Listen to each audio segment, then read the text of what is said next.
Fillon nga e para me Boni Sala.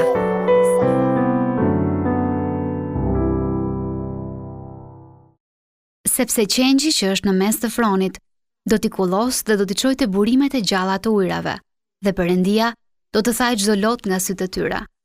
Një vajzë e re mbuloi kokën me jastëk pas një mbrëmjeje abuzimi.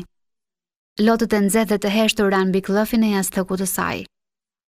Fëmijë i saj i moshuar kishte qenë në spital atë ditë për të vizituar gruan e tij, por ajo nuk e kishte njohur, dhe lotët rritnin ndërsa shikonte televizorin.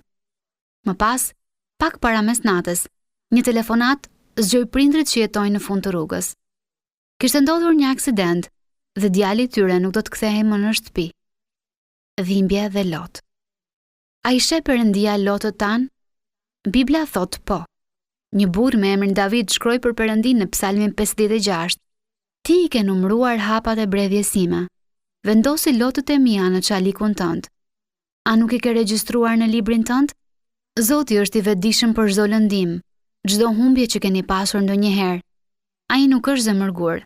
Në fakt, ai erdhi vetë në tokë dhe përjetoi gjithë dhimbjen me të cilën përballemi për të na shpëtuar.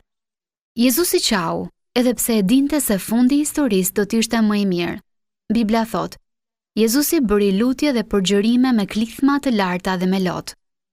Zbulesa 21:4 premton: Dhe Perëndia do të thajë çdo lot nga sytë e tyre, dhe vdekja nuk do të jetë më, as breng, as klithma, as mundim, sepse gjërat e mëparshme shkuan.